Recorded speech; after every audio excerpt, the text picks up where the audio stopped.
You're listening to the Cantina Cast, your home for thought-provoking Star Wars talk. Join Albert and Jonesy in breaking down the latest news, trailers, movies, and of course, your favorite characters from a galaxy far, far away.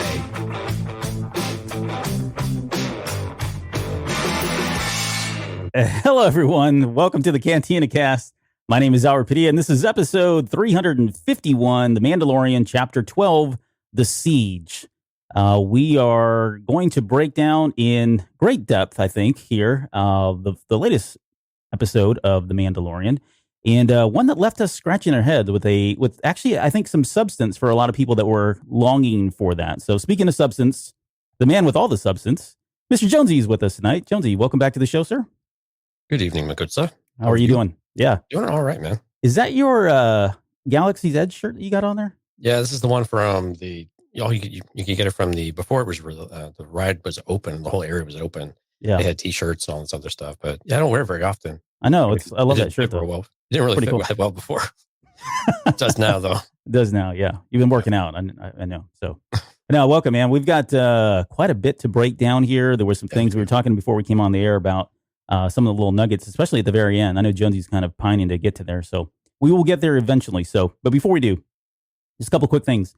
Just a reminder, if you have any interest in Ernie Cline, Ready Player One, Ready Player Two, or 80s pop culture, just a reminder that December 2nd at 9 p.m., Ernie Cline, the author of Ready Player 2, will be live on The Basement, which is another show that I host with my brother Will. And you guys can join us for a live recording of that show at 9 p.m. We're going to go and we'll do a couple questions at the very end, but primarily we're just going to do a show like we normally do, only he's going to be our guest, which is going to be surreal in and of itself. So pretty excited about that. So please go like or actually subscribe to the podcast if you can. Go out and subscribe to the YouTube channel. That's what we're doing it on YouTube, Facebook, and Twitch TV. So hit the little bell. Yeah, hit the little bell. Hit the bell. I don't do this, right? You can tell I don't do this. And also the book comes out in 2 days. Actually, it'll be out tomorrow. So for a lot of people, so pretty excited about that. And for those of you, thanks for everybody who's joining us tonight on the live recording of this show. Just a reminder that if you're listening to the podcast, we do record this live pretty much every Sunday night. And you guys are more than welcome to pop into the chat. There's always some great conversations, a lot of engagement with a lot of our listeners. And it's a welcome place. So come and join us if you get a chance to do so. And lastly, let me just plug the Discord channel. So if you go to eargluemedia.com/Discord, that'll take you to, it'll launch the link, or you can install the Discord client, or you can even access it over HTTP, over just a web browser if you want. But that'll give you access to all of our supporters, our listeners. We've got a bunch of channels in there. We talk about Mando and spoilers and memes and just about everything else. So if you want to have more conversation beyond what you're hearing now and engaging with the podcast here live, you can join our Discord channel and find us pretty much all day long. We don't really do anything else. I don't think any of us work. We just spend our time on Discord. Yeah, I mean, who wouldn't want to just talk Star Wars all day or everything else we got going on with the network? Yeah, exactly. Way too much fun. Did I miss anything? No, I think that's it, man. Let's get right into it. Okay, well, let's do it. Okay, so we're going to, so hopefully by now, I guess everybody's seen this show. I wouldn't expect anyone to have not seen this episode, but all right. So we usually start with, I want to get your thoughts overall, Jonesy, on Chapter 12. What did you like? Did you like the episode? What was really intriguing about it? What left you scratching your head? Overall thoughts. It was I actually liked the episode overall. Dante in the chat actually said it perfectly. It was a siege. The siege lacked an actual siege, which was the only part that was a little odd. I like this overall. There was a lot of good humor. There was kind of a good daddy moment there at the very end. We had lots of Imperials and lots of action, and then we got, like you were talking about, kind of in the prelude there, we got a bit of a teaser of things that, especially for those of us who are really steeped in video games and expanded universe, little extra nuggets there to really dig into and pull out. So overall, I really like this episode much better than some of the others. The same criticism is still there. It's another drop the kid off and then go on an adventure or another side quest. But at least with this one, we stayed with the child a bit. And I really enjoyed that extra interaction. And I thought it really brought something to the episode overall that likely it was kind of unexpected actually that I enjoyed it as much as I did. Yeah. Yeah, I really really like this episode, and I'm going to say it's the best one for me, at least for season 2, and it's pretty high up there in my opinion. When I look at the episode overall, I feel like this one was probably the most balanced episode we've had in a while. And what I mean by that is it had a good balance of good action, good humor. There was good pacing, good editing, good sound, good direction by Carl Weathers. My goodness, this man. I mean, and the other thing too is Carl. A lot of people are like, "Oh, he did a pretty good job he's not a rookie, guys. He's been directing things since like 1995. This is not his first rodeo, right?" Now, granted, he's mostly done television and he hasn't done movies, but he knows television. If you look at his career, it's mostly what he's done. So I think if anybody, he is the veteran when it comes to television on that staff, right? Right. But so overall, I think it really was one of the more balanced episodes, and there's some great moments in here that I want to get to. And I think more than anything, it felt like Star Wars. Like this, for me, felt like an episode 4 condensed down into 40 something minutes or whatever it was. It had a lot of the same elements that I would expect from what I remember growing up with Star Wars. And so I don't know if that's attributed to, Jon Favreau's writing, whether that's a tribute to Weathers directing, some combination thereof, but it just really resonated with me, and I really, really enjoyed this episode beginning to end for a lot of different reasons, and which we'll get into in just a second. It really felt like a Clone Wars or a Rebels episode, actually, to me. It had a lot of this great back and forth and the scenes and some of the cameras and things like that, where it really was very reminiscent of one of the cartoon episodes, and with the pacing especially and the action and getting to it and kind of keeping it all self-contained. And I thought that was great. I liked that. We had to suspend a lot of disbelief at the very end yet again, but we'll get to that of how quickly they can make ship repairs in this place. Yeah, I was going to say time is like, and it's starting. I know some people, it's rubbing people the wrong way. This isn't a time thing. This was purely convenience. Yeah, it was convenience. Like time is not absolute on this show, and it's happened on more than one occasion. If you really want to like get into the, break it down, there are plenty of other things that have happened in this series that we probably just glossed over it and we're like, okay, no big deal. But there's a lot of this, and it's not, it's. I don't have a problem with it so long as it's not getting in the way of the story for me, right? At least for me, and it's not getting in the way of me enjoying the episode. I know I can see, and I totally get though where people are coming from, where it's like, come on, really? They repaired that entire, where it was, the state it was in, which it was dropped off at, to where it was at the very end, which looked like it was right off the factory. It's a pretty stark difference for what, maybe paint job and all. 8 hours. Yeah, exactly. 8 hours or so. So yeah, I get it. It's who cares though? I don't care anyways. I know people care. I don't care. The last two things. When I said this reminded me of Star Wars, the other things that just came to me, I was thinking about was the wipes. Right, we had a lot of wipes in between the scenes, which is great. And I honestly, you need to go back, and it just never stood out. And I don't know if that's because they've been there in the other episodes, and I think they have. But for whatever reason, the timing and when when Weathers chose to do them. Right. Seemed appropriate times. It felt like Star Wars in that element. And then this whole running around, sneaking around inside of an Empire. We had a reactor, kind of like a tractor beam. It was all just, there were a lot of parallels that were flying around with New Hope. So hopefully we won't miss any of those as we kind of start to break all this down. All right. Well, let's, so those are our overall thoughts. It starts with, we're back on the Razor Crest. Obviously the ship isn't holding up very well. And you got that sound of the Falcon right at the beginning again, which is really cool. Like, I don't know if that's just like a sound that transcends all starships, that's just, that one manufacturer, that one part seems to have that problem all the time, but it was cool. Well, it really tied in with the last episode too. Oh yeah. This is a hunk of junk that's just barely holding on. It's chicken wire and duct tape that's making it stay together here at this point. And then we got that red, and I'm going to call it the red and blue wire scene, which by the way, so like, Baby Yoda's comedy bits in this episode were all some of my favorites. Like, I think they did an amazing job with that. And same thing, and I don't want to jump ahead, but the mythrol. I said it when we talked about it after the episode premiered. I thought the comedy was great, and I actually liked the mythrol way better in this episode than I did in the first one. I felt he was very flat. The timing wasn't really off. I really wasn't sure if that was Horatio Sanz versus the writing or the directing. But I thought overall the comedy, including this scene here with Baby Yoda, I thought was really good.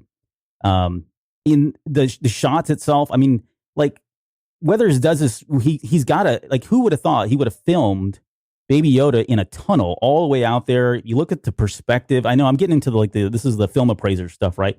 But if you get into like the perspective of where the camera was, and what he's got in the foreground and what's in the background, all that was really good. But overall, I thought it was well acted too. Like, I thought The Mandalorian, Pedro Pascal did a good job of doing that. Like, he was funny, and you could easily have screwed up those lines about the red wire and the blue wire, right? All that. I mean, I thought it worked out. It worked out really well. I really enjoyed it. Well, what really made it work was you can sense the, like, just let me reach in there and help you. But it's too far. It's one of those parenting moments, or one of those things, or when someone's doing something, they just won't do it fast enough. Yeah. You're like, please let me help. Can I please help you? Please just let me do this for you. You just want to jump in there, and you could just kind of feel that anxiety of sorts building, which was perfect. And then, of course, at the very end, he does the exact thing that he didn't want him to do. And yeah, but still, he had the child go all the way down there for this purpose too. It was just kind of amusing. Like, who would send their little baby type of thing? And they can't. We thought, what's funny, because we've talked about how they communicate better, and it seems like the child can understand him. No, clearly not. Yeah, a little bit better, but not much. Right? Yeah. Right. No, and you're right, because this was really when I was laughing, because this is a true parent moment, right? And I know as parents, we've all experienced this before, but there's been plenty of times when I've asked a child to go do something, and for one, I've done stuff where I've never even thought about it, like, oh, go plug that in to the wall. Right. Like, whoa, wait a minute, I shouldn't have sent the child to do that. I should have done that, right? So that was kind of similar here. But if you've ever had to try to put like a tent together with a child, or said, go bring me a particular tool out of the toolbox, and it's that constant just back and forth, or you're finally like throwing your hands up like, forget it, I'll just go get it myself. But this is all very familiar for anybody that is a parent, whether you're a father or mother or something thereof. It doesn't make a difference. Right. And maybe we can throw Twan's note up there. Someone in Discord said that the child scene with the plugs was reminiscent of Baby Groot in Guardians of the Galaxy 2. And I'm not sure who said that in Discord, but yeah, it was very reminiscent of that. Oh, right at the beginning. Right. Yeah, with the bomb or whatever that was. Yeah. Yeah, very similar moment there.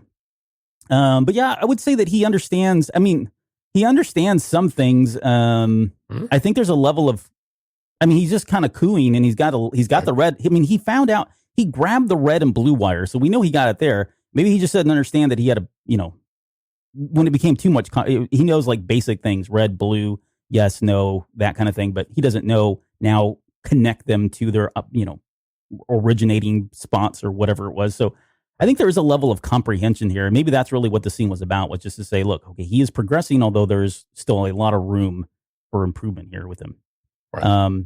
Yeah. So, and then like one of my favorite moments really is the scene right after that, where they're just kind of chilling, right? And they're drinking. We get to see, Mando lift up his helmet, and Baby Yoda's kind of like turning his head. It's almost like he hasn't, not that we know of, he's not seen the Mandalorian's face, but right. I wonder if this is, and I hate to use this pun, but it's like a chink in the armor, right? Like it feels like his encounter with Bo-Katan has allowed him to be a little bit more lax about this. I mean, it's two things. It's probably one, that, and then two, he's so far separated. He's been so far separated for so long from the convert that their influence is no longer there. So he's getting a little bit more lax with it. That's how I took it. But did you have a different take on that? Yeah, it was a little bit more of, I don't think he thinks the child can actually say anything, and he's still adhering to it. No one is seeing him without his helmet. And, but again, I don't know that he equates the child to another person, but I there's a little bit, though, I do agree with you. He's getting comfortable with the child. They have he cares, obviously, and he's very strict about what he needs to do and his responsibility and all of this. So there's that connection there. And it's going to be curious when he does need to hand him off, what that might actually look like, provided that actually happens. But it was very curious to me also that when he lifted it, you do get a little bit of a seal sound when he lifts it and puts it back down, which has been interesting to me, because it's like, what is it sealing against? Yeah. And this was always the thing in the expanded universe, where stormtrooper helmets were the same way. Everything was a bit sealed. And so you were self-contained a bit, at least within the body glove and all of that. But this is the first time I think we've heard it with the Mandalorian and the armor. So it was very curious, because ever since the prequels, we've seen it just be just a lift and it was just literally sitting on your head. Yeah. Yeah, I don't know. I hadn't really thought about it too much. I would say they're probably, well, yeah, they might be, I'm not gonna say they're retconning anything, but it's just a convenience thing. More than I anything. mean, I like the touch. I like the touch a lot. Yeah. I think it makes more sense rather than just a helmet Absolutely. that just kind of sits on your head. It's like, yeah, no big deal. But now that it's sealed, then it offers a lot of other things like underwater and gas and protection from that stuff, possibly. So I don't know, maybe he's got a more upgraded version of this stuff. Who knows? Yeah. So, and I think at this point, our predictions were right, or at least the ones we were talking about, at least one of the predictions we were talking about, where they did not go see Ahsoka first. I said they weren't going to make it, the condition the ship was in. I said they'd probably go drop by Karga or Greef Kargas for repairs, and all of that happened. So, good deal. They get back, so he tells them we're going to go back to Navarro. They start flying back to Navarro, and we cut immediately over to the Aqualish species, which they're like one of the most disgusting like species in Star Wars. Like I hate these guys. They look like big flies to me. They never look like a walrus man. They always look like these big flies, really more than anything. But they are one of the more uglier, disgusting looking species of Star Wars. Right. And it looks like they're looting the covert. And they show it very quickly, and they start panning down. But I know that Mandalorian, the symbol is gone, right? Mm-hmm. Of the mythosaur. So it looks like someone has looted that or taken it down. But I guess the big key takeaway here is the armorer is no longer here. So has she moved on somewhere else? Yeah, it sure looks like it. And we postulated this was going to be the case too. She was getting what she could. She was going to melt it or do whatever to prepare it and then move on to join the rest of the covert wherever they were moving to next. She wasn't going to stay on Navarro, it didn't seem like. And we theorized a little bit about what that might look like, but I had no expectations she would still be there. It was curious what was still left behind, though, and I don't know if that was things that they left behind or if it was more of what other people had started using the tunnels for and trying to keep cleaning up the town. They've had to go underground because clearly we have a new marshal of sorts. Well, yeah, literally a new marshal. Literally a new marshal. Yep, yeah, there's a new marshal in town. Yeah, we got a magistrate and a marshal now. It's like the beginning of a fairy tale. So, but yeah, so it's I think some of the crimes going underground too. But yeah, clearly there's something of value still down there that the Mandalorians cared very little about. Yep.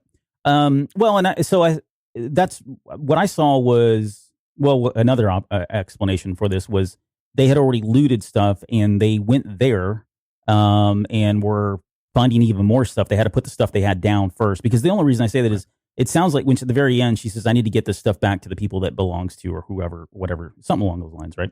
Right. So that made me think, okay, they've been going around just looting a lot of different people, and she recognizes that all this stuff belongs to those folks, and she's going to take it back to them. But really, this was just an effort to establish that she was now the marshal, show Cara Dune kicking some butt, which I think she did really well. Mm-hmm. We had the error in there. I know there's been a lot of talk about this and Jean's Guy, which we're going to get to. We're going to have it's at least 30 minutes on the Jean's Guy dissection here. But I know that between this, the Jeans Guy, and the mat, right, the exercise mat, the tumbling mat that they use, you could see it there when she grabs one of them and rolls them down. And there's been a lot of people really upset by that. I have to say, with no disrespect to anyone, I just don't care. Like, it's just go edit it out. It's fine. That's not what we're here. We're telling a story, and I'm listening to the story and watching the story. But beyond that, I think it was great. I thought she did a good job. Like, I mean, she's got like Hulk Hogan arms, like 24-inch pythons that could just wrap you up and kill you. And she did a really good job of showing that. Easy there, buddy. Hey, that's his line, not mine. I didn't come up with that. That's a Hulk Hogan thing. But yeah, she's now the marshal. So this goes in line with what we said earlier. Like, even before the season started, we said that. Well, we said he was going to be in a position of more power. We kind of saw that just based on his vestments, right? I guess I wasn't expecting her to be the marshal, and I say that because if you're now the marshal of a town like this that is becoming more popular, bustling, this goes against what she originally set out to do, right? She was trying to lay low. I mean, she found the farthest planet, safest planet she could find to go hang out and maybe retire or do whatever she was doing. But now she's kind of in the spotlight, or she will be in the spotlight very soon. So I don't have a problem with it, because I think it speaks to her growth, right? This is a new phase of her life, and she's accepting that. But it was a little interesting to hear that she had stepped into that role coming from where she was in season 1. I agree. It does show that growth and where she started and how her opinions have changed about, she doesn't need to be involved in the greater conflict, but she can do good in a more local setting, in a more localized setting. And I think some of the previous episodes have shown that. And it was nice to see that she had stuck around and actually did something in the community that she's kind of taken to. It was really interesting when they were talking about this, that they're trying to clean up the rest of it, with skipping just a touch ahead, but with the intent of it being a trade hub in the sector.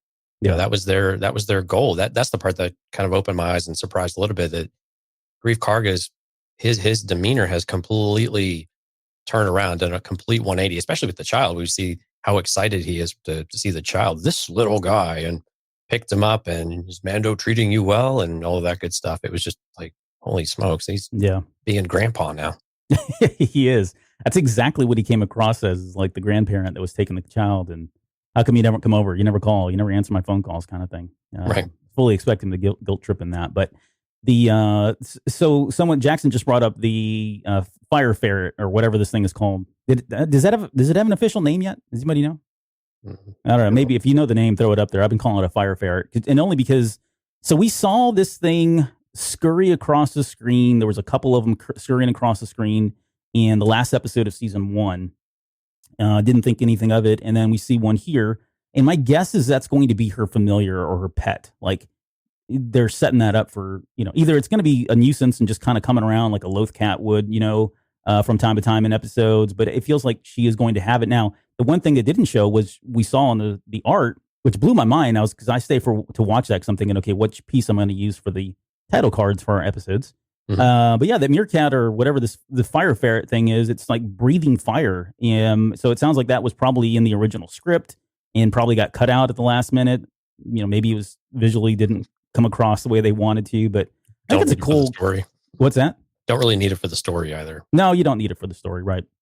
But it was interesting that they had pulled that out of there. But yeah, I think that she's going to have this thing running around with her, sitting on her shoulder and all that, which I think would be cool. She needs somebody, needs something other than herself. Yeah, and leave it to Dante Utini on our Discord server. Lava Meerkat. Lava Meerkat. Thank you. That's a great name. I love that. That's great. Sounds good. You didn't like fancy. You didn't like Fire Ferret?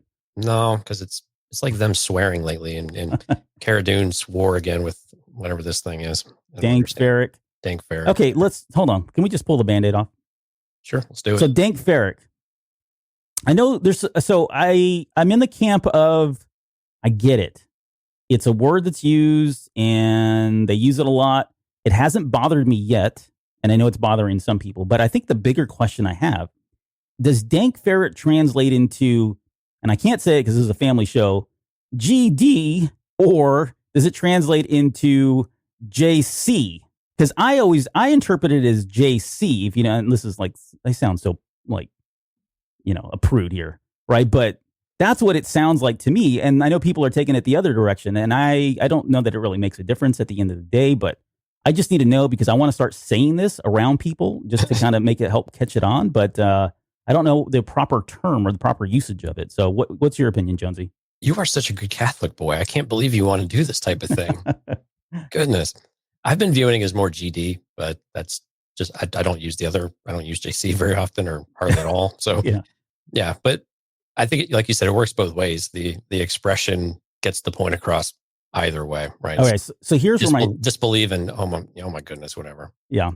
So here's where my mind goes with this. Like, I can't even believe we're dissecting this down, but here's where my mind goes with this. Like, if it is a person like Jesus Christ and it's Dank Ferret, now I want to know the backstory on Dank Ferret. Like, what's his backstory? Why did he get this name? Was he a prophet of some sort that lived years ago in the Old Republic, High Republic? Okay. This is the Camtono container all over again. It really is. Yeah, it's really what this is turning into. We've got to know what's going on. Oh, here we go. Pedro with the win right there. Boba Ferret. I like that one. Let's just call it that. Boba Ferret. Good job. Well done, here's sir. The armor next. Yeah. Take a bow, my friend. All right, let's get back on track. All right, so we get to the ship's coming in. It's obviously smoking and huffing and puffing. The ramp doesn't even come all the way down, which I thought was hilarious. There's steam popping out of it. And I got senses like of Lando here in Empire Strikes Back, right? He's like, I'll have my best men take care of it. And that extends even on into, as he's walking them through, that's very similar to Han coming in and saying, hey, we need some repairs. Again, a lot of echoes here from the original trilogy. But yeah, as he's walking through the streets, he's talking about he's stewed in clerical work at this point. Kara's been run around as the marshal. She's cleaned up the town. And like, this is a very hustling, bustling town compared to what we saw in season 1, which here's where I feel like, I don't know that they have gotten there that fast, but this is another time thing that I have a problem with, because it looks like a very flourishing, like I think they went too far in showing how far Navarro has come in just a short period of time, at least what we know to be a short period of time. But yeah, I mean, as he was walking him through there, we got the statue, which was really cool. We got that statue of IG-11 that's kind of there in the background. You just miss it right before they head into what was the schoolhouse now. Right. And Greef Karga makes a comment about that the New Republic needs to leave the Outer Rim alone. Like it sounds from his perspective that he would rather have these Outer Worlds kind of police themselves, take care of themselves, right? They don't really need the New Republic coming in. And he makes a comment about the Empire couldn't settle this, so why does the New Republic feel that way? So it does feel like it feels very Wild West, right? There's a parallel here. Well, and we kind of tie that together at the very end of the episode too, which probably has a little bit more connectivity to it. We can revisit some of that, but it's a great point. I mean, why do you care about these outer systems? No one really cares, but they feel like they have to control and help and have their fingers in everything. And I'm not really sure how much the New Republic. I think it's just more of they have a presence for some reason, and no one seems to understand it. I'm with you about the city being rebuilt and being in a more pristine state. Because when I think about how far we've gone time-wise, I'm thinking we've been weeks, right? Maybe a couple of months, something like that. So when you think about, could they have started cleaning up the town as far as like crime-wise and some of that? I don't think that's unreasonable. But for them to have rebuilt, and converted into a school and cleaned up the town and everybody feel like it's a great place all of a sudden, especially after what the Mandalorian ends in the guild. I'm with you. It is a bit, but it doesn't take as much for me to get where we need to be on that one as it does on some of the other things like the rebuilding of the ship and things like in those types of scenarios. Yeah, like I said, there's other examples of this in the series. When you really go back and look at the series, they've been doing this since the very beginning. We just haven't really harped on it because there've been some that are probably more egregious than others, right? So they're about to, and so for anybody that didn't catch it, the schoolhouse is the bar that we saw in the final episodes of season 1. So they've converted that into the bar now. You can, if you look across the back, I guess, you can kind of see the same silhouette there. So they've, to Jonesy's point, like they've rebuilt this thing, and I don't know, they probably have a ton of Jawas and Tusken Raiders working on, who knows, right? Cheap labor, but they've rebuilt this whole thing. It's now a schoolhouse. And right before he goes in, he was starting to punch in that thing. Again, I got that whole vibe of, I've just made a deal that'll keep the Empire off my back. I was expecting like that door to open and Moff Gideon standing there, right? Or something like, of course that didn't happen, but that's what I was thinking the whole time, because it just seemed, it was paralleling. Is that a word, paralleling? Paralleling. It was paralleling the episode or Empire Strikes Back. So kudos to them for doing that, because that's one of my favorites. We get into the house, Schoolhouse Rocks. Let's see. This is again, it's just this is where I know people have said, okay, now we're dropping the baby off, right? Now he's going to be dropped off at a daycare and he's going to learn. But this one felt more natural. Like now, safety aside, this seemed like a more natural way that he would go about, or more rational way of doing it, rather than just saying, "Oh, I'm going to pick some random person that I've only met once or twice in my career or whatever life and dropping them off." This felt more natural, so I didn't mind it as much. Now, granted, if you look at all of them collectively, holistically, then I can see where you got a problem. But it wasn't too bad here. I enjoyed this whole scene, so I want you to just kind of give me your thoughts on the cookie encounter and the protocol droid and all that. How did you like this one?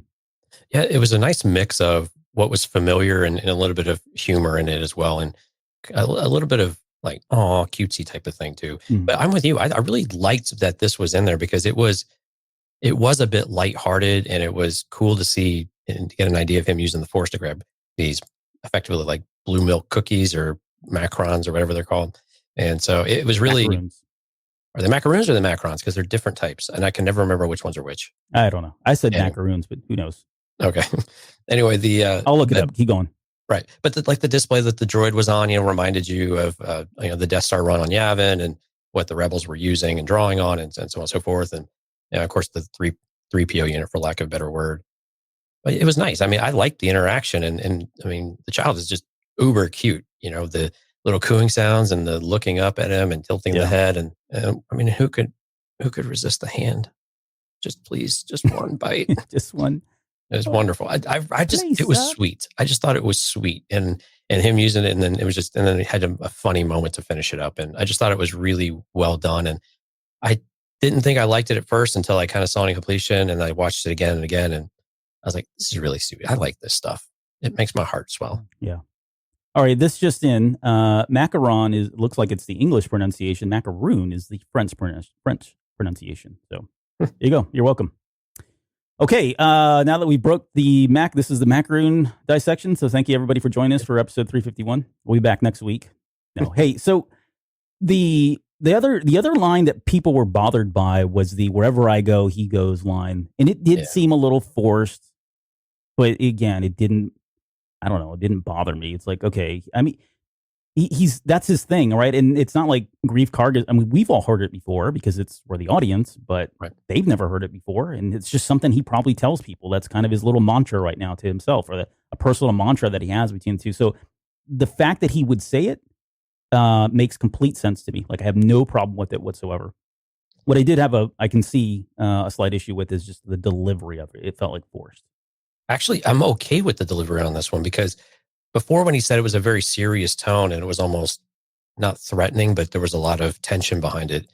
And this one was much more casual, and it was just reminding him, hey, wherever he goes, I'm going, and I'm not going to be separated. And I could see why people, I started thinking about, I could see why people might think that, but aside from it being, said again, him repeating it and the way that he said it, I thought actually fit the scene pretty well. And it was more fitting of a more casual, rushed way of saying it, of like, look, no, I have to stay with him at all times. He's not safe anywhere. And, clearly they have a lot more confidence in the city than the Mandalorian did for about 5 seconds. And then he got over it. Right. It's like, okay, yeah, I kind of want to be free of the kid. And if you're a parent, you know exactly where he's coming from. Like, okay, I probably am okay leaving him off with someone else, even though. All right. So Terrence says, I was waiting for Baby Yoda to force choke the kids. That is a sick man. He's actually one of the listeners to the basement, so that tells you a lot right there. No, thank you. That whole scene again, I didn't really comment on it, but it goes with what I said earlier. Is I thought the Baby Yoda bits were like perfect. The music, the cooing. I mean, this is the stuff that I can't see the Mandalorian being without, and so why I feel like it's this. This is the show. You're seeing the show. It's probably not going to change until we get to the very end. Otherwise, we don't get this stuff, and we get back to, I don't know, other stuff. I'm not saying it can't be done. Like it's possible, but this would. You had a really good point in the show notes that we kind of skipped over. You were mentioning music. The sound and music in this episode was really well put together. Oh, it was. Don't even start on the sound. Hold on, keep going though. Keep going. Oh yeah, I mean, it was all the ambient sounds and all of the direct sounds. All of that was just great. And the way that the music was presented in each of the scenes, and they finally got the music right with the big triumphant stuff at the very end. It was like, finally we have the most, I'm banging stuff around here because I'm so excited. I'm gesturing wildly. It was like, finally we know how to use this big brassy triumphant music, and we finally did it, and Kara's on the ship, raising her arms and whatever. And I was like, finally. And so it made the episode wonderful. There we go. The end. What was your take? No, well, I'll come back to there's a moment that I want everybody to go back and just turn the volume up, put headphones on, whatever you need to do, and just watch this scene and listen for the sound in it. 'Cause it's just pure joy if you haven't had a chance to do so. So I want to talk about the protocol droid, because there's a lot that's being said there. If you watch the episode with the subtitles on, or what is the other one? Descriptive text. Yeah, descriptive text. Either one of them. You get a lot more from these shows. I'll tell you that first and foremost. And there's a big one later on with the Dark Troopers. But there it was really cool to see her talking about that the capital was once Coruscant and now it's Chandrilla. So that makes sense, right? It just aligns with the timeline and what's going on there. And then she makes mention of the Arcades Maelstrom, which is the big Maelstrom that we got from Solo. And she mentions the trade routes, and there's like 5 trade routes, and I don't know them off the top of my head, but all that's really good stuff. Like, it's really, I mean, it's all happening in the background during the cookie scene, so you're not really even paying attention to it. But for those of you that sweat the details and you want to see what's going on or what she was listening to or what she was saying, I should say, there's some good stuff in there. It just kind of reaffirms where we are in the timeline and gives you some insight into what's going on in the galaxy at the time. And like you said, you can actually hear this in the scene. You're just distracted because of what you're hearing with the child and everything, but you can actually hear it all. So turn it up just a little bit more and you'll get it all. And I loved it too, because I just had this grin on my face hearing about it, especially the Maelstrom, because I love it when Solo gets some love. Yeah.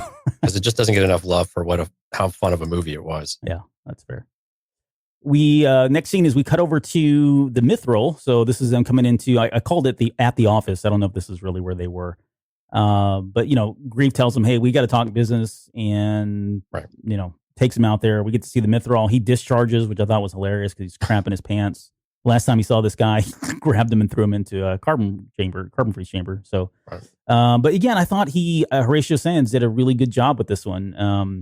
And like I said, I don't know if it's the timing, if it was the writing. I think acting wise, he did pretty much the same thing he did in the first one, but he just had better material here, right? He had a better purpose in this episode than just the short period of time that he had in the first one, which, to be fair. It was still a little bit campy, though. I think, especially on the speeder when they were approaching the facility, it was still a bit campy at times. But so it was still not out of character from what we saw. But you're right, it was a bit more, I don't know, natural and fluid, I think, this time around. Yeah. Yeah, for sure. And we learned that he used to work for, and he was a polywog is what he called him, right? Which is kind of like one of the stages that I think frogs go through, amphibians go through. I think so. Yeah. Man, we've covered all the subjects in this episode tonight. Yeah. But he says he was 36 minutes in. Yeah. He said he was a polywog. He used to work for him, and then he got creative with the books, which I'm guessing he took some money and ran or something. And so we learned that Greef Karga is actually the person that put the puck out for him and had him brought in. So I had predicted he was going to be rescued because he had information in his head somehow that Mando needed in order to find, Gideon or the Jedi or something. But so I was wrong on that one. Was it necessary to have him in this episode, though? Was it necessary? No. I mean, well, I think him specifically, no. But I think what he did was bring brevity to a lot of these scenes, right? There was plenty of scenes in there where there was a lot of high tension going on. Yeah. You think about when they're running through and they're shooting all the stormtroopers. If you watch him and only watch him, he's like spinning around. Yeah, he's bobbing his head, spinning around. He's like completely out of his element and lost. I mean, he's got the plumbing blowtorch, right? He makes that comment. Right. He makes a comment about the guardrails, which that was my favorite part about it. Cause I'm like, yes, exactly. Finally. They never have freaking guardrails on anything the Empire or the First Order does. And the platform is literally like 8 inches wide. Right, yeah. But think about all the money the Empire saved by moving that from 24 inches, which would be the standard, to 8 inches, right? Someone got a raise for that idea. Yeah. It was one of the Dropbox things. But no, seriously, I think he was in there for just the comedic purposes. And if he wasn't there, then who would be the person that who would carry the comedy at that point? None of those characters. I mean, maybe Greef Karga, but that seems like out of character for him for what he's doing, right? Right. And I can hear some of the I don't know, complaints or what you want to call it, but well, it's Star Wars. It doesn't have to have comedy. It could have been serious. It would have been great. It would have done this. But I think you have to look at the series, and the series still wants to have that comedic element to it, and that brevity and that just, lightening of the mood amongst amidst these more intense scenes, like you said. And so you don't get exhausted. You don't get tired of it all, of just being thrilling and all that every single moment. That's not what this wants to be. And it wants to be able to still, appeal to a broader audience as well. Yeah. Yeah, absolutely. I mean, they've got to, you could argue that there's plenty of series out there that have no comedy in them, but Star Wars has always had comedy. That's just part of it. It's got lightsabers. It's got Jedi. It's got space, comedy. Yeah. All kinds of science. R2-D2 swearing all the time. Yeah. People cursing. Dang ferret. They're, okay. So yeah, they pull up the map and the mission. They talk about, that they've got an old Imperial base still on there. Greef Karga really makes this plea that, hey, I want to get these guys off here. Yeah, there's a bunch of equipment there and that sort of thing, but really, I just want to have. I mean, they even showed you visually, right? The green was everything that was still like free, independent of the Empire's rule, and then they had that one section that was red. So he really wanted to extinguish that so that they could completely be free, and that would allow them to be, what do you say? Something like set them up to be a trade route. Trade hub in the sector. Yeah, trade hub in the sector, right? So that's kind of what the plan is. They at that point travel to the base. Not really a lot happens. I think the big key takeaway there is he mentions that there's a core reactor, right? That's where you get the line of, okay, we'll just blow the core reactor, that'll blow up everything, and next thing you know, we're right in front of the doors. And stop me if I'm going too fast here, because there just wasn't a whole lot to kind of break down there too. So we get to the base, and I'll never get tired of seeing Mando take flight. Like when he launches, it's like skyrockets out of there. I mean, that's just cool stuff. Like I could see him flying around all day long. But we got another Dank Farrik moment. I think this is our second one, or was that the first one? I forget now. Second. Okay. Oh, and this is where I had the question of whether or not it was, Jesus Christ or the okay. The stormtrooper drops in, which again, great comedy there. It's actually the second. There's like 2 stormtroopers that fall in this one, which I think is funny. I don't know why. I just giggle when I see stormtroopers falling out of nowhere. No Wilhelm scream though. Yeah, I know, and they haven't really used it. Like, at all. I haven't caught it. At least I haven't caught it if it's been used in either one of the seasons so far. And they use it quite a bit in just about everything. That's not this. Well, it was the thing in Star Wars in particular, be used all the time. Every time there was somebody getting blown up or whatnot. Yeah. Let's see. We get to see them make their way in. They meet up with Mando. There's obviously a lot more people, a lot more stormtroopers than they had originally thought. They start sneaking around. We get to see the Trexler Marauder. So this was foreshadowing. We saw this coming, right? Because we saw the trailer. We saw them in it. We knew, at least I knew at this point, I was like, okay, that's how they escape now. It all makes sense, especially when you kind of visualize that scene of them going over the side there. But yeah, there was a lot of sneaking around here, and this is where I got the vibes of Episode 4 with them being on the Death Star and and all that. But and even like the Mithril, when he comes out on that, it's like Ben Kenobi all over again. Mm-hmm. Although he was facing the wrong way. Like, why would you go, with your facing forward instead of with your back to it? But he's an office worker. He's basically data entry now. So he really is. Yeah, I keep trying to give him too much credit, and really I shouldn't be doing that at all. Right. I had the question of what does the Empire have against guardrails? I think it's probably form over function. There's a lot of OSHA regulations or things that are happening there. OSHA concerns, I'm sure. He says, I'm afraid of height. Oh, there's another line I'm afraid of heights and heat and lava. And then he says there's no guardrail on this. So again, just great stuff from him at that point. Did this feel too familiar for you though? Like with the Death Star and all that? I mean, it's totally different. One's a tractor beam, one's this core, but I mean, visually, it's almost a mirror image to some extent, right? Yeah, it was. And especially, it was like a blend of, like a Mustafar type of thing, as well as this, a little bit of Lord of the Rings, if you will. Mm. Yeah, but you know what? It's okay that it's familiar. I mean, all of the corridors are familiar as well. In the last episode, we had a lot of familiarity too with the ship. So I think some of it is, this is the Imperial design. This is their style. This is the way that it is. And, the sounds that we heard are consistent with what we've heard throughout any kind of Imperial facility. So I think it makes sense for them to keep doing this and using these things. And I'm okay with that. I don't know why there's not a ramp. It makes no sense. And you have to kind of leap over to it unless they didn't expect it to be, that's just for the maintenance or whatever. And we don't care about them apparently, but that's the only part that's confusing me about it. There's no ramp, but I like it. I think it's consistent. Consistency is good, especially for something as form fitting as the Empire is supposed to be, and uniform rather, as the Empire is supposed to be. Yeah, there's I didn't get a chance to do this, and maybe I will if there's anything here. If there's smoke, but I doubt there's a fire. There was an old Star Wars RPG from the West End Games one that came out in the mid '80s that I always rant and rave about. Mm-hmm. There was a module that came out where you actually did a lot of the same things. You guys went into an Imperial base. There was a reactor core. You had to start that to blow the whole thing up. And I wondered if they actually pulled some of that from this. So if they did, I'll be all over the internet because I'll be screaming at the rooftops that this is where they got it from. So, all right. So at this point, all right, we're going to get into, he says no more sneaking around. They've got this thing that's blowing up. They've got 10 minutes and this is way more than 10 minutes. This is another one where I was like, okay, there's a lot happening here. I mean, there's at least 5 minutes of dialogue with them in the laboratory, right? So, right. Again, time is not absolute on this show. Let's just accept it. But they get into the laboratory and this is a big moment, right? So the big turning point for the episode, because up until now, and this is where I felt like this episode was it stands out. we got something substantial in this, right? It moved the story, and it moved the bigger story, not the smaller pieces that we're watching very closely because we're in those every day, but it moved the bigger story forward, which you can't say for, some of the other ones really. And that's not a knock on the other episodes, but this one had some meat to it. And they walk in, they've got these scientists, they're wearing these, the uniforms that Dr. Pershing was wearing. They look like the Camino cloning uniforms of some sort. They're in front of a computer. They see them and they say, wipe the drive. So they know they've got to delete and destroy all the data there. So they start firing. They start shooting the computer panel, which I took a screenshot of. You've got it. Well, you had it in the background. You changed it, didn't you? Yeah. I went to the Scout Trooper. Oh, okay. It was cool. All right. Yeah.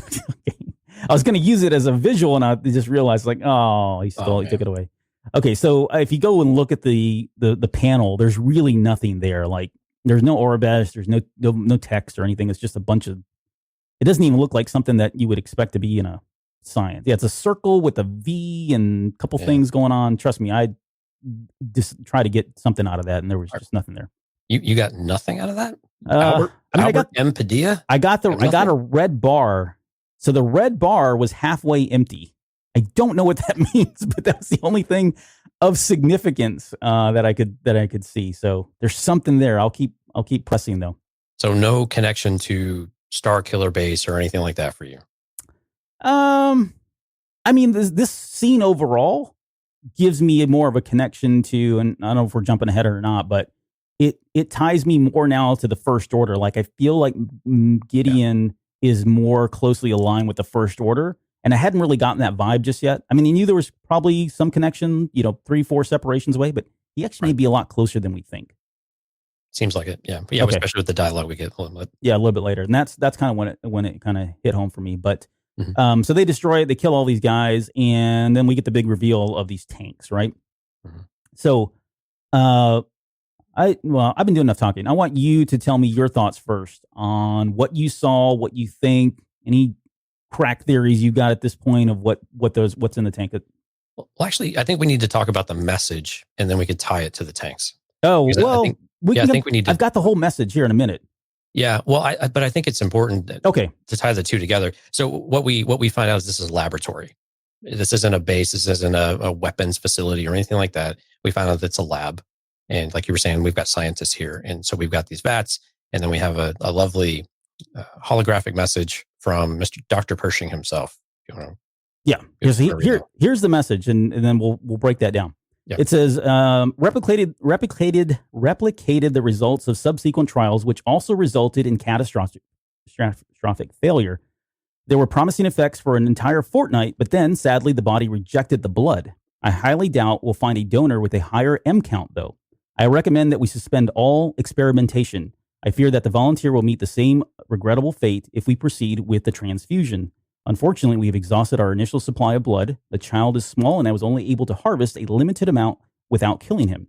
If these experiments are to continue as requested, we would again require access to the donor. I will not disappoint you again, Moff Gideon. So there's a lot to unpack here. There really is, if you think about it. So let me break this down. So they wanted the child's blood back in season 1, right? So they've pulled the Band-Aid off on that one and said this is exactly why they were after. They wanted the blood. So we said that from the first episode. We said they were probably after the midi-chlorian if he was force sensitive, which we got there at the end, right? So that's first one. Number 2, they wanted it because of the midi-chlorian count itself. Number 3, they injected the blood into a subject that had positive effects for a fortnight. So if you're not familiar with old terms, a fortnight is 2 weeks, right? So somebody got injected with this stuff for 2 weeks and was fine, didn't have any ill effects whatsoever. That turned sour, and I'm assuming they died or something went horribly wrong with them, right? Right. There is a volunteer now, somebody, and I'm using the quote volunteer because I'm not sure that this person is truly a volunteer, right? Right. But there's a volunteer who is waiting for positive results. So, I mean, that could be, well, we'll come back in a second because I'm going to ask you who's who for all of this. Right.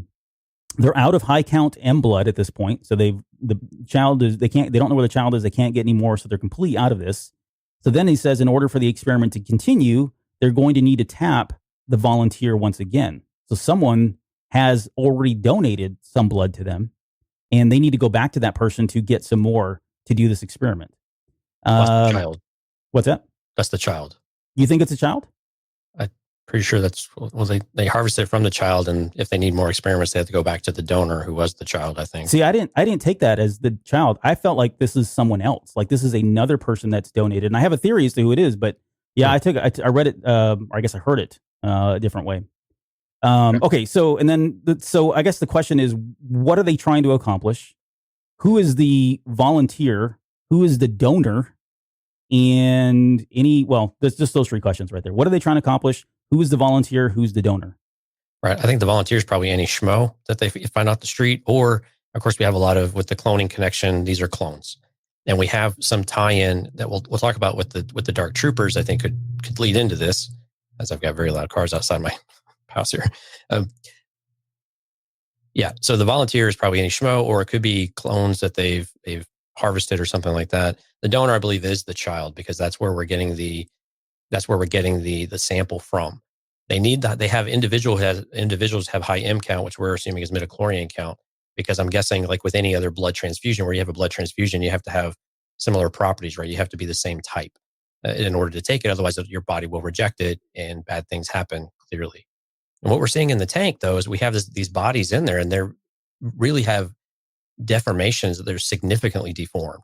I mean, they have got weird growths and everything. And I know there's some speculation, because when we look at the head, if you kind of zoom in on the head, there is a scar around the side of it that looks a lot like Snoke's, right? So there is a bit of speculation that we're trying to do something. And I think an obvious connection here is that we're trying to do something for the Emperor, and where we're trying to make sure that we harvest something for his body to make sure that he can, continue to live, especially in this very early-ish type of state of where he might be at. I know we're about 9 years removed, but something like that could do it. But then we've also got a theory later on with the Dark Troopers that might play into some of this stuff as well. Mm-hmm. But so that's kind of how I pieced it all together, and they're trying to create something out of these that we'll get to. Sorry to keep teasing it. I don't want to skip to the end too much, but they're trying to put all this together, and they're just not having any success with it. And I'm guessing it's this transfusion type. And my theory, though, is that the child's midi-chlorian count is probably so much higher than what they have or what these other subjects have. These are probably people who are just force sensitive. They're not necessarily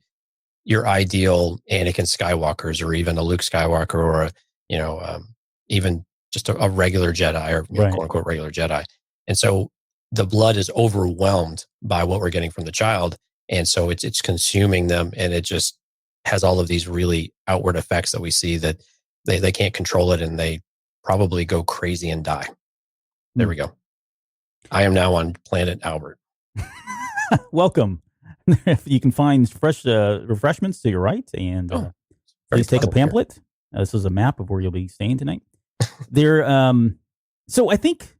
So let me. If I boil this down for me, like what they're trying to do, I go back and this is again not to toot our horn, but when we talked about theories way back in I think episode 1 or 2, we said that at least I said that they were trying to capitalize on the Force. And I think what they're doing is trying to imbue people with the Force. Somehow they've soldiers. Yeah, super soldiers, right? It's all about the midi-chlorians, the M counts, and there's probably some crack science out there that says we can probably take this and infuse somebody with this blood and give them Force powers, or give them the ability to harness and control the Force in some way. I think that's what's happening here. Now, who that person is I guess a couple things. And we skipped over this, and I want to just come back to it. I was waiting for it. But when they show the bodies in the tank, that is Snoke's music playing. Now, they could have done this for two reasons. They could have done it just to say, oh, this will remind you of Snoke. If visually you didn't get it, here's now his theme. And, now you can tie the two together, but there's no connection outside of just a reference, or just, hearing it, right? Or that is a Snoke. And if there's one picture that I've seen, I've only seen one of these where they've done a really good job of cleaning up the imagery. And one of the bodies does have the head wound in its head and half of its cheek missing, right? So, and the rest of it on the other side is completely, tumored or elephantitis or whatever that thing looks like. Mm-hmm. So it's really hard to tell. But if they are trying to imbue somebody with the Force, it could be a Snoke clone, although Snoke said he was around even before the Empire, right? So that doesn't really align too well. It could be somebody like Palpatine. This could still play into, my original theory, which was they were trying to figure out a way to bring Palpatine back to life, and so they were using these people to experiment. Well, not, I didn't have this part in it, but it seems like if that's true, then they were using other people to experiment to see if they could actually get him back to life without going through dark magic and whatever else they were doing. Well, you need a host, and this is where we keep going, and we're going to touch on Dark Empire, I think, here. Yeah. No, we absolutely are. And we're getting some Rise of Skywalker, comments in the thing, and Rise of Skywalker had similarities with Dark Empire as well. So it's interesting that we keep flirting with that comic series. Yeah. So I think the other question, the other person, and this is like, I wonder if like Moff Gideon himself is trying. He's got a Darksaber. He has no Force powers that we're aware of or know of, at least right now. If he really wants to be somebody like a Vader or be, I don't know, super soldier, he may be the one pulling the string saying, I need you guys to experiment on this because once you guys have this down, I'm next. I'm the volunteer. That's another option. That one's hard. That's harder for me to get behind, only because he would have just said, he wouldn't have said the volunteer. He would have said you, right? If you're going to have this transport, we're going to need to do some more testing, that kind of thing. Right. That reminds me a lot of like the Incredible Hulk with the, I forgot what the movie was. Maybe it was the Incredible Hulk movie where then they try to take the same serum and they had multiple Hulks or something like that. Maybe. Yeah, the General. Yeah, the General. General Thunderbolt Ross. Yeah, when he liked the Gray Hulk or something like that, and they went and fought. Anyway, all right, we've expended my Hulk knowledge. So the donor. Okay, so the donor, and I just reread it again. I can see it as being the donor being the baby, but I can still see it. So I'll make the argument that it's not just to throw something else out there to see if it sticks. If it's not, then there's somebody else that they can get to donate an M count. And my head, like, I think about whether that's Palpatine's son, right? Because his dad, we don't know anything about him, whether he's got a high midi-chlorian count or not. He would still potentially, or I think theoretically, he's still around at this point. So maybe he is, quote, the donor, the new donor that they're going to, or the next donor that they would be going to. I also think of like Ben Solo. I don't know how they would get that from him, or Leia would just voluntarily give that up. But that could be a possibility as well. Or it could just be somebody else that we don't know. If that truly is, if you go back and read that, if it means donor as in a new donor, because it doesn't specifically or explicitly say, it just says access to the donor. It could mean Baby Yoda, but what if it means somebody else? So I'll just leave it there. Okay.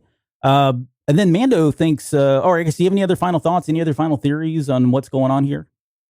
No, I mean, I think we're both on the same page that there something along those lines is what's happening. We're tying it to the Emperor of sorts, but there are some other things we'll connect it to here in just a few minutes that I'm really excited about. All right.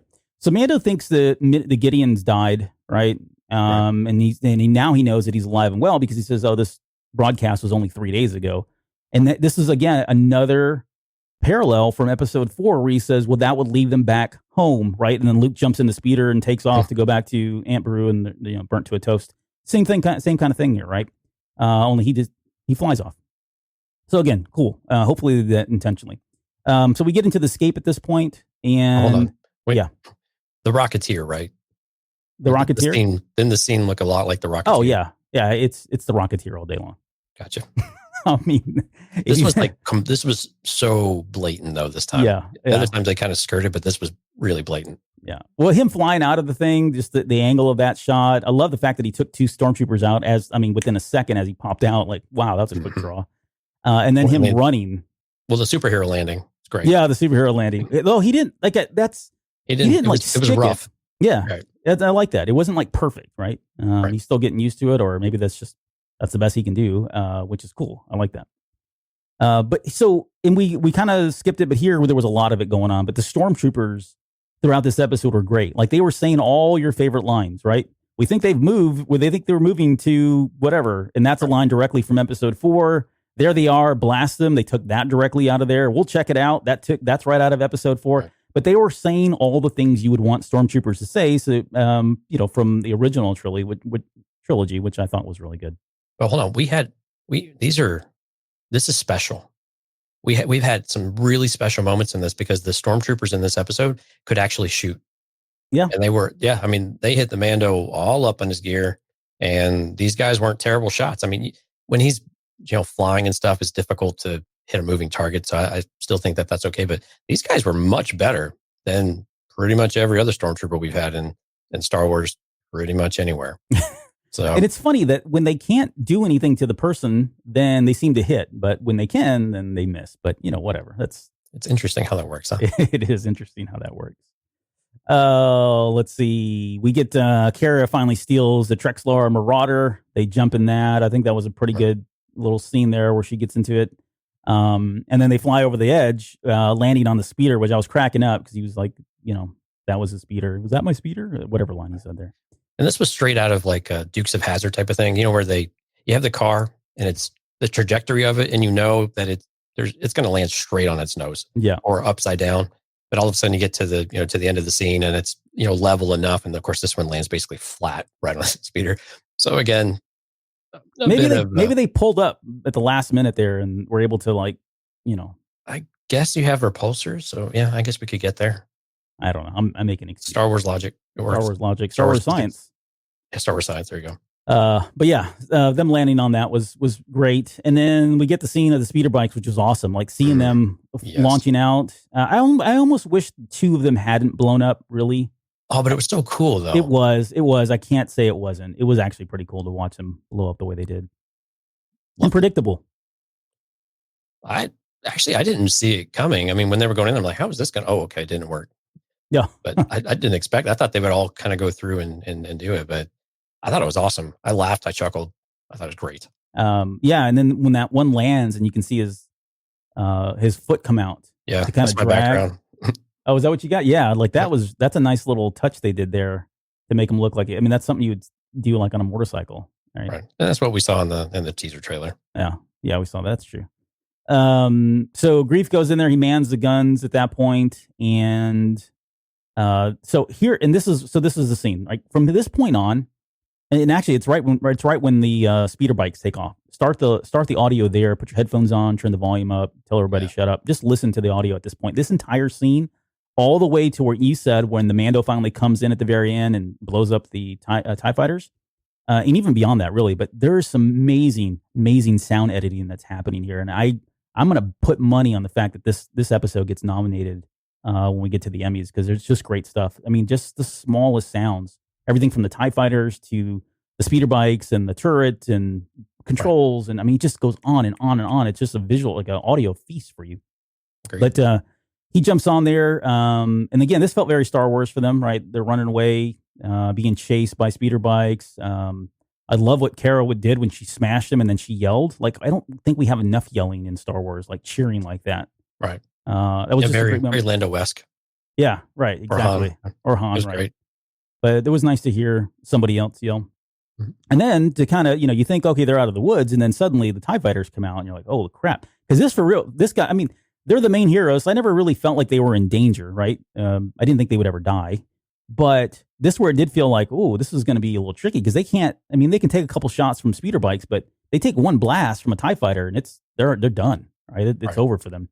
Especially when they get out in the open, you're like, holy crap, they are exposed.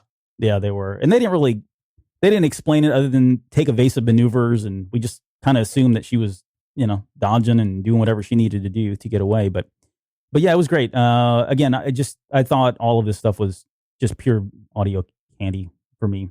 And then Mando coming in at the end like that. I mean, that was you mentioned the music, which was awesome, but this is another parallel, right? This is Han coming in and saving the day. This is Rey on Crate.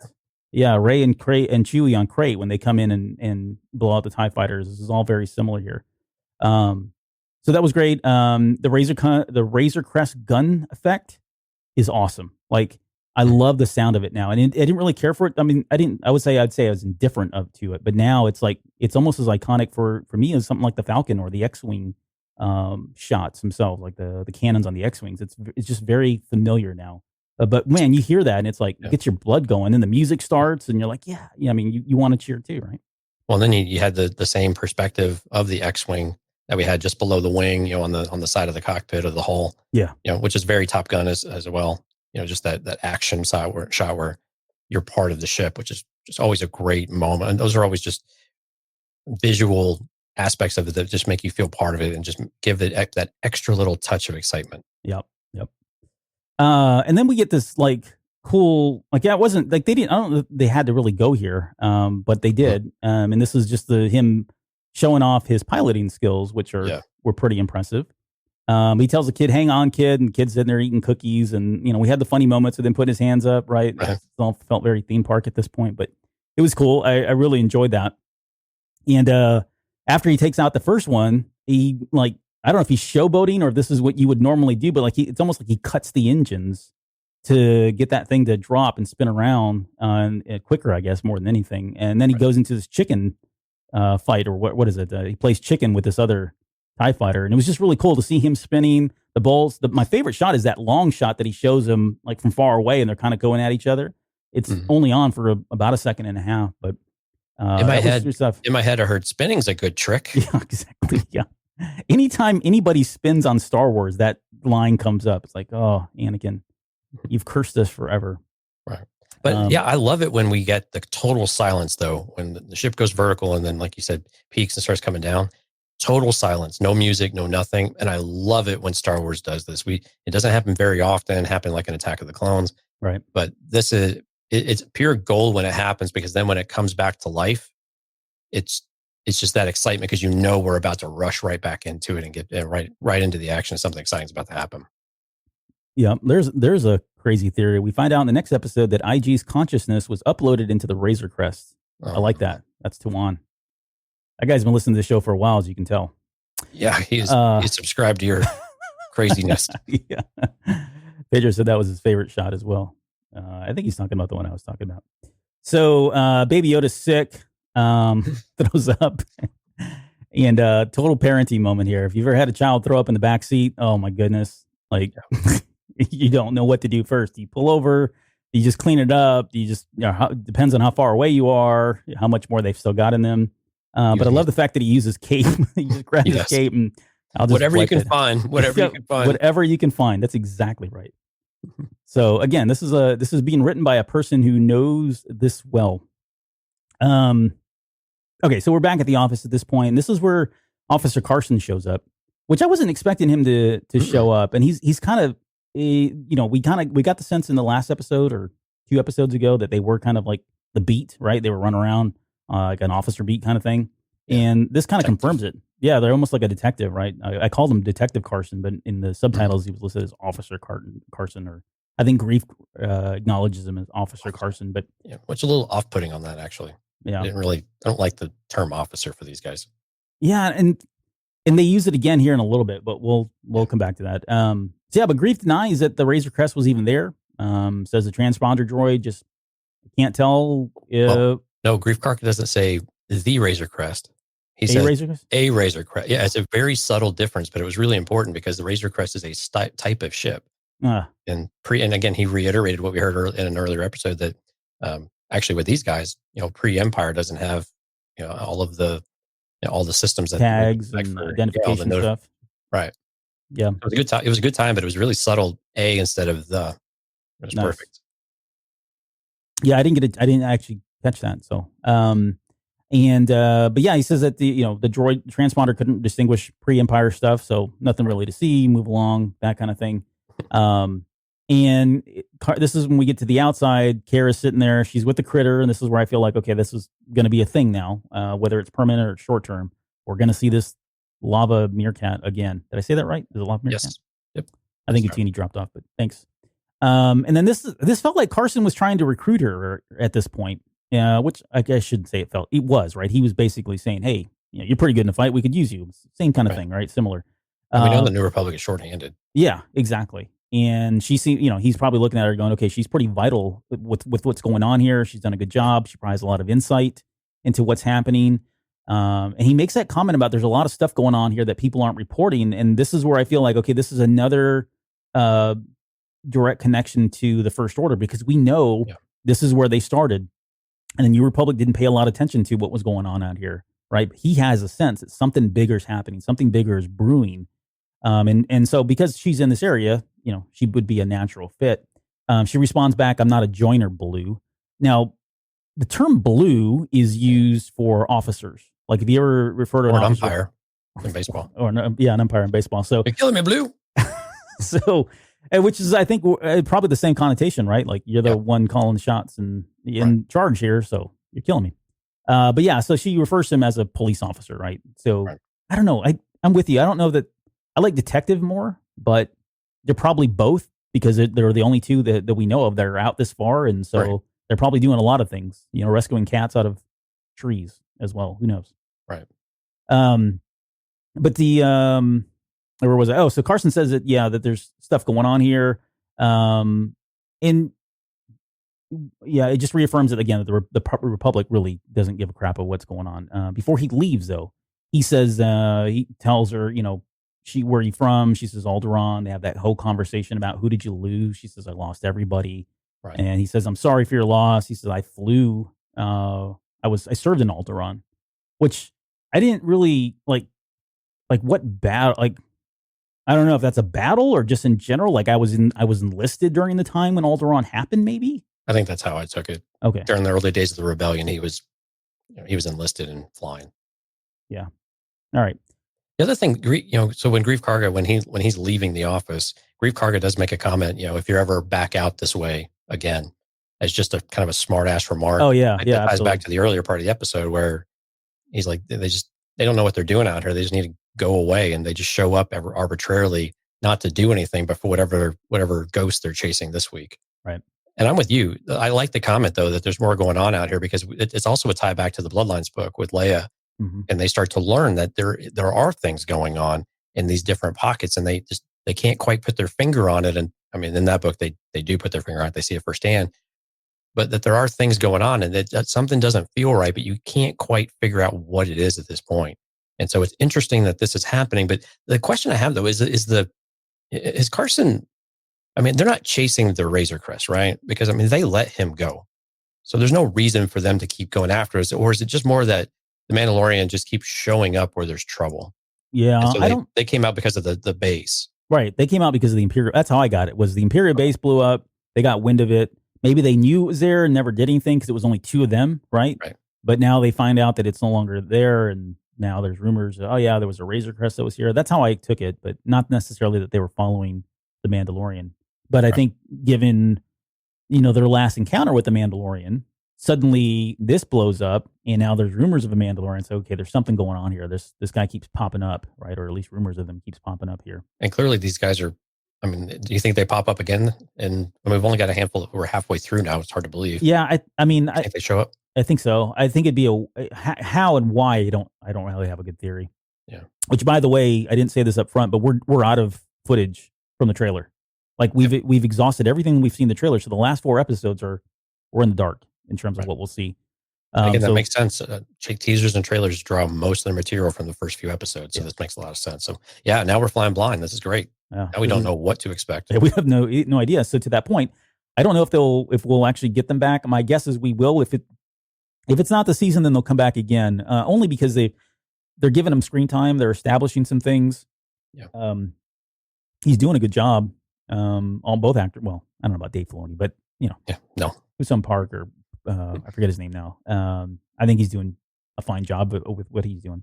Yep. But yeah, then so right before he leaves, he sets down that New Republic badge, and there's some red and white stripes on there, which I tried to do some research on that, and I couldn't find much about what those represent. They're almost kind of like challenge coins, or if you've ever been in the military. And the only reason I know it's a New Republic badge was because I saw when you listen to the, what's it called again? The descriptive text. Descriptive text. I got to remember that term. They actually, the lady says it in there that it's a New Republic badge. So it's nice gesture. I don't know if he was just leaving that to say, hey, call me if you think about it, or think about it and call me kind of thing. Or I wasn't sure what that was supposed to represent. Yeah. She didn't seem happy though. Like she seemed like she was frustrated. Like she was maybe torn. Like she was considering the offer or wants to, but can't for some reason. She looked. Yeah. I know she looked. She was struggling though. Yeah, there's some conflict there, and this goes back to we keep teasing Cara Dune and where she came from and what she has done, but clearly, New Republic, someone looked her up and seemed pretty all right with her. So, what is the damage, young lady? But that's the part we want to have answered, get some better idea, because there's clearly conflict, there's clearly some sort of struggle, like you were saying, and it's just not clear what it is. And she definitely wants to go in and do good, but something is holding her back. It's not just spoiling for a fight. There's definitely something else there that she's trying to avoid. And I really hope we get some other idea about what it is this season. And now that we've had Greef and Cara now, I'm curious whether they come back at the end of the season or not, or how they would. I think that's still a probable type of thing. Yeah. But right now it's, we'd have to go back to Navarro again. Right. Or they're going to have to come off the planet, and it doesn't make sense that they would at this point. Yeah. For at least what we know, right? Based on what we know. Right. So, okay. So from here, we finally get Moff Gideon's ship. Oh, wait, hold on. Yeah. You forgot the line about he's got some onboard maintenance to take care of when he's cleaning up the kid. That was He's a gotta clean up fantastic line. Yeah. He says he's got to clean up, onboard maintenance to do. And he leaves. Like, he doesn't even say bye to them. He just takes off. So, yeah. Bye, Felipe. Yeah. If you've ever had to clean vomit off of the vehicle after your kid's thrown up, it's several doings to get it all out. Pleasant odor that lingers for a while. For a while, yeah. Roll the windows down, kids. Okay, so we get Moff Gideon's ship, Yes. and we learn that there's a tracking device, and this goes back to that little Mimban character we saw at the beginning, one of his crew people. Right. What if he just had like 80 people that suddenly went and worked on the ship? Do you buy that as an explanation as to how the ship got repaired? Nope. Okay. So we see the Mimbanese person that's there. He was obviously a traitor or working for Moff Gideon, which he's a mole. That makes sense, right? I think if like this is where this for me connected a piece. So I had theorized that he was going to. I had much more dramatic, right? He was going to capture Omera. Is it Omera? Yeah. Okay. Well, I think so. One of them. Her Winter. Yeah, her and Winter, right? I had a theory that was going to happen because I couldn't reconcile how he was going to track the Mandalorian down in this expansive world or the galaxy, even though Star Wars tends to be a very small galaxy if you think about it, but how he was going to track him since they really had no connections anymore. And so I theorized that he was going to kidnap her, and then there'd be a call, hey, I've got your girl, come get her, kind of thing. And that would lead him to the fight that we know is going to happen because, sorry for spoilers, but this was all in the Entertainment Weekly article that came out like 2 weeks before the first episode aired of season 2. But this is pretty convenient. But it makes sense though, right? Like if you're Moff Gideon and you're after the Razor Crest, one of the places you're probably going to stick a mole is on Navarro, because that's where the covert was. That's where his buddies were, right? Cara Dune, he knows that they're established. So get somebody in there and say, look, just hang out there, be a repairman. If anything comes up, you call us and let us know immediately, right? So it works. Yep. Okay. We get the, and by the way, that is not Ochi. I've seen people say, oh, it's Ochi, and because the line of, hey, you'll be rewarded in the New Republic or the new era. New era, yeah. Mm-hmm. That's not Ochi, dude. It's not him at all. Like, Ochi's doing his own thing in the Darth Vader comic right now, too. So It's not him, but for the record. All right, so we get into Gideon's factory. All right, here we go. We'll let Jonesy loose here in just a minute. So the scientists are wearing these Death Star jumpsuits like the ones we saw in Rogue One, which is a weird fashion choice, but what do I know? I'm wearing I've got a nice shirt on. And they're wearing the Imperial Department of Military Research logo. So whatever they're doing something for military research, which makes sense given that these things are dark troopers. Mm-hmm. And she confirms that the asset is still in his possession. And see, that's the thing too. They keep calling it asset, maybe not volunteer. So maybe I don't know where I'm going with it. Well, the asset is the child. There's no question about that. Yeah. The asset is a child. Absolutely. Yep. Okay. No question there. Now, I was thinking about why didn't they refer to the child as the asset in the earlier one when we said we need more midi-chlorian and they called it the volunteer? I don't know. Yeah. And we're the donor or whatever it was. Yeah. Whatever the donor. All gotcha. Right. I'm just stuck on it, I guess. So they confirm that the asset is still in his possession. He says they'll be ready. We cut back. And we get the big reveal of the second biggest reveal, I think, in this episode, and that is these dark troopers. Now, I'm calling them dark troopers because in the descriptive text, it does say dark troopers. As and that means something to me. It means something to you. But tell us what you got on Dark Troopers and maybe where this is kind of going. Right. There's a couple different types of Dark Troopers, and this is where we're going to tie some of this stuff back together. What they're most likely to do, you had two types, right? You had one from the Dark Forces video game by LucasArts. This was back in, oh my goodness, when was this, Albert? Early 90s. It was like 90s, yeah. Yeah, because I know Rebellion was like 95 or something. Yeah, so it was in the early 90s, and these stories were, they were canon, I guess, at the time, something like that. Anyway, the Dark Troopers were, they had three different phases, or I guess technically four, because they had a phase 0, but they were basically what we would say like an assassin type of droid. So if you remember the assassin droids we have from the Clone Wars, their original one kind of looks like that. They're these cyborg, they're 100% non-human things, and they are equipped to do all sorts of destruction. They have these exoskeletons that are able to resist lightsabers, and they have heavy weaponry. And they progress into a couple of different phases where they kind of bulk them up and those types of things. We have another type of Dark Trooper that was in the Dark Empire comic series. So this is the one where the Emperor is resurrected, Luke Skywalker is turned to the dark side, Leia saves him, all that good stuff. In that one, those were like super stormtroopers. They weren't cyborg, they weren't blended or anything like that, but they also had the power of the dark side that was imbued into them. Yes. And so they were supposed to be a direct, antithesis to the Jedi, and they were supposed to be able to combat them in this new, the developing new order, if you will, of what they were trying to do. This was part of Operation Shadow Hand, which in that context, Operation Shadow Hand was what the Emperor was regaining control of the galaxy several years after the second Death Star was destroyed. I can't remember how many years it was, probably like 10 years, something like that. So we have these two things, and unfortunately, the Rebellion video game, Star Wars Rebellion, it was an RTS game by LucasArts, blended those two a bit and made it to, and suggested that there was, Dark Troopers were both, which is incorrect. They're actually two separate things. But hey, it's the EU and it's LucasArts. There was really not a whole lot of continuity in a lot of this stuff. Yeah. So the interesting part about all this, though, is, and so this is why you had in the notes originally, which is it? Is it Dark Forces or is it Dark Empire? Because we have these things, they look like droids. I mean, they don't look like people, right? There's just lines of them in this room, and they're all just standing there. Mm-hmm. So it makes sense that, okay, we've got these droids. But we clearly have this other activity going on with midi-chlorians and with the child's blood and with volunteers and donors and all these things being thrown at us, that it's actually interesting to theorize that we might get some sort of blend between these two, of where you can do a donor who is then part of the Dark Trooper, and you truly get, the exoskeleton, and where they actually blend it to where you have, mostly droid. I mean, think about Vader of sorts. Yeah. Right. And then those types of things make sense. So could you start to blend these into a really, truly a super soldier syndrome or super soldier thing? This is like a RoboCop, basically, is kind of how I equated it. Right.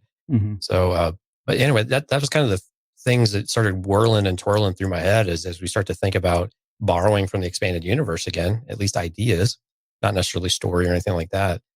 And is that something that we're going to bring forward from Moff Gideon? And then the questions are like, why? I mean, this is a fantastic idea. This is great if we can make this work, but it's very ambitious at the very least. But my guess is it's probably more on the first side of the Dark Trooper, and it's not related to the midi-chlorians and the child. Yeah. There. I did a lot of talking. Please. No. So I don't think I disagree with any of that, really. I kind of had the same theories. And just, again, for the record, Jonesy and I almost purposely don't even talk about this stuff until we come onto the show because we don't want to influence one another.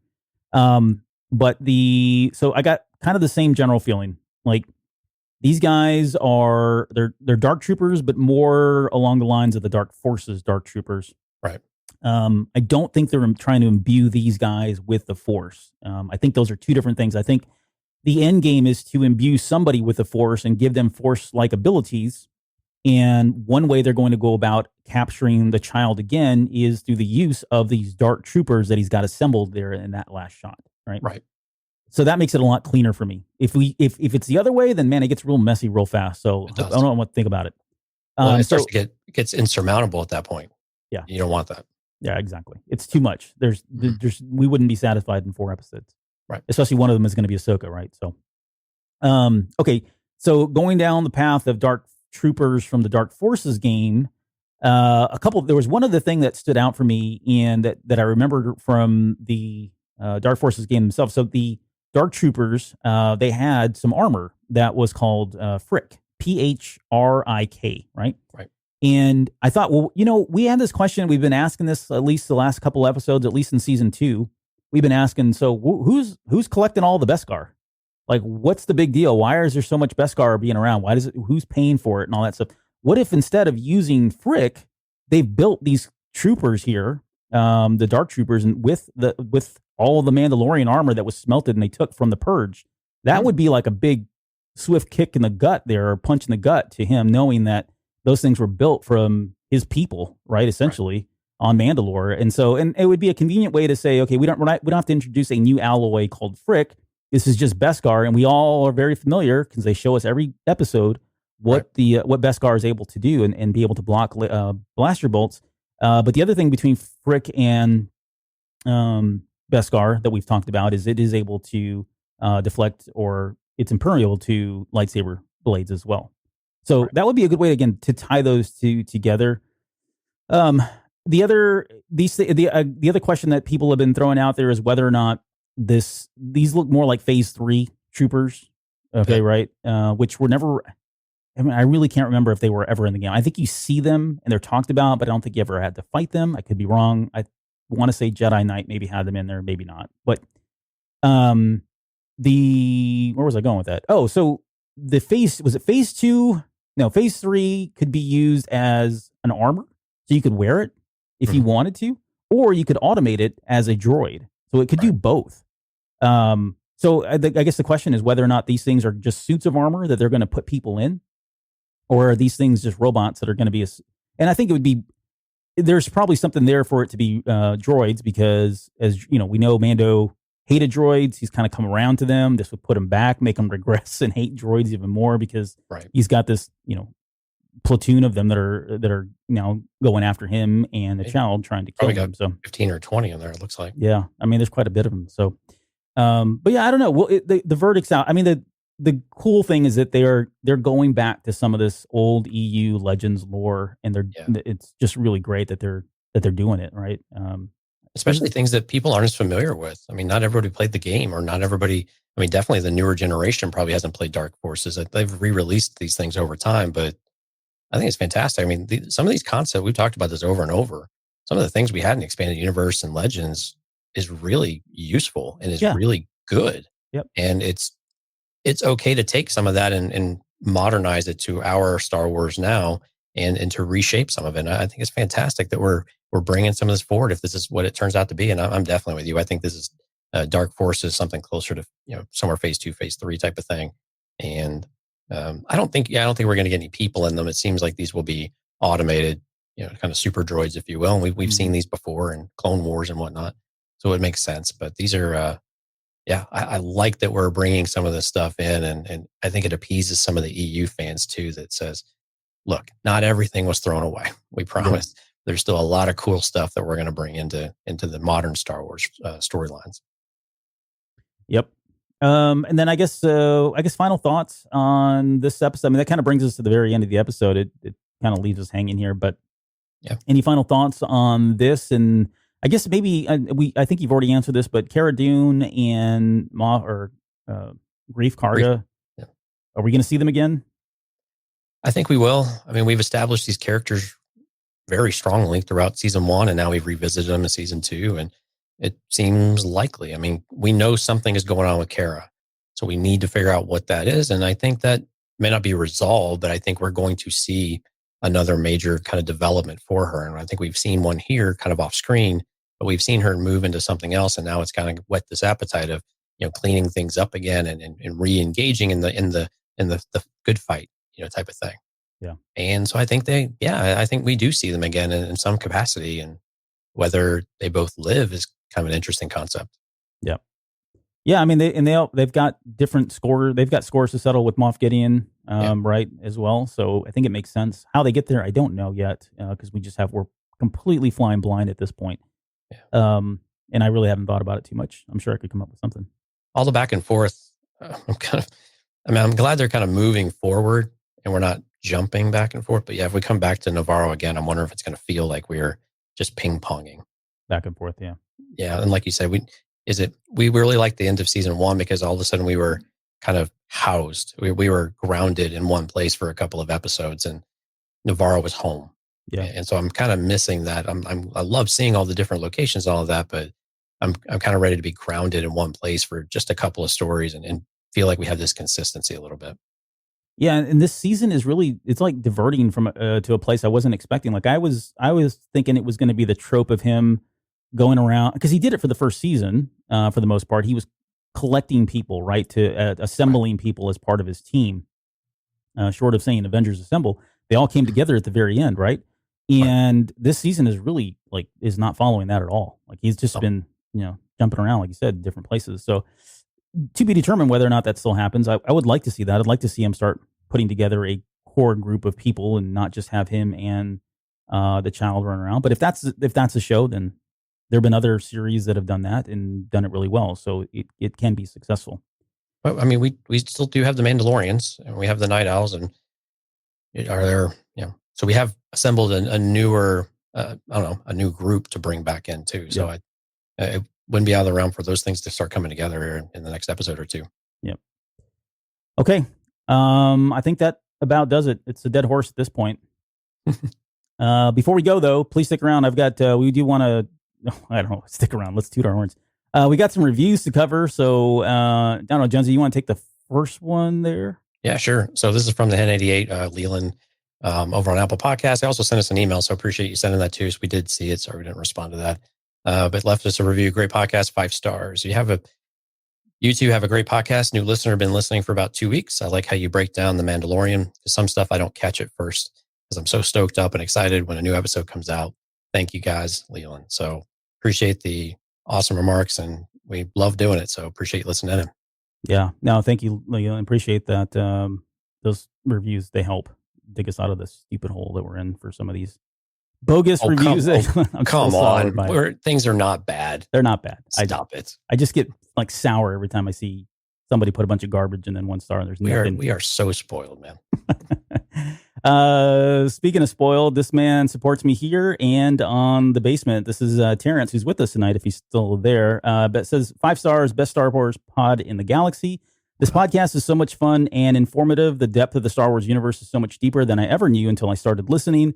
I love how they don't just talk about the storyline after storyline, but instead get in depth with the breakdown of the vast universe and the lore within while they discuss what's been going on in all forms of media. Albert and Jonesy have taken the baton handed to them from Mike and really ran with it and expanding on the great concept which he started. So look at that. Even Mike, wow. He had something nice to say about Mike as well. So that is a true support. So thank you, Terrence. Seriously, thanks for that. He has drank the Kool-Aid from somewhere. All right. And last one we had this week, another 5-star review, great all around Star Wars content from Wilmac23, who's also on our Discord server. So again, if you want to come out and chat with us, evergluemedia.com/Discord. 5-star review. Been listening since the Force Awakens reaction episodes. The show has continued to grow and improve immensely despite a lot of behind the scene changes. Looking forward to what the future holds for both Star Wars and the Cantina cast. P.S. I always plug y'all when someone is looking for a Star Wars podcast on Reddit. I expect a royalties check in the mail soon. Womack23. So check is in the mail. You get paid exactly what Albert. Yeah, I was going to say, once I get the royalties, you'll be the first person to know. So really, there's a bill coming in the mail because that's what it is. But hey, thanks for plugging us on Reddit. It's not something we talk about or get a lot of exposure on. So definitely appreciate you stretching us out to a different area that we usually don't touch. So that's great. Thank you. Yeah. I mean, honestly, there's so many Star Wars podcasts. It's absolutely insane. Like I see them pop up my feed every single day. Somebody is starting a new Star Wars podcast, and that's cool. They've got opinions. They want to get their voice out there and be heard. So the fact that we've got the number of folks that we have that support us is just, it's, again, it's overwhelming and humbling. So thank you to everybody. Yeah, thanks. And thank you for everybody that joined us and stuck around for this hour and 34-minute episode. Appreciated all the questions and engagement, even those of you that had to bounce early. It's always fun to read these comments and to kind of follow along with us. So we will be back next week, and we'll be covering Chapter 13. I think this is it, man. I think this is the Ahsoka episode. They've released the title of it. I don't know if that's spoiler or not because it's showing up in the guides. Have you seen this? No, I have not. Okay. Let's hold back on all that right. one. Wait, if you can go Come over find to it. the on Discord. We have a Mando channel that is okay to do spoilers. So if you want to see it, Albert, maybe you can be bribed to share it with the rest of the crew, and you can come over there and check it out. Yeah, it's already. I posted it in there, but it's probably buried at this point. But I can again. But so the title's out, and although it hasn't officially been released by Lucasfilm, there's a number of TV programs and guides that are already listing it, right? So that's how we got it and got confirmation of what it's called, because they have to have that, obviously. But yeah, it's but yeah, I think this is going to be the Ahsoka episode. It's the one that Dave Filoni wrote and directed. So yeah, I think this is going to be a significant milestone in the series. I really truly feel like there's going to be something, I say a watershed moment, but it really is going to be at that point. So looking forward to it. But yeah, we'll be back on next week to cover that episode. And again, thank you everybody who joined us. Please subscribe to the podcast, like us, and subscribe on YouTube as well. And we'll see you guys next week.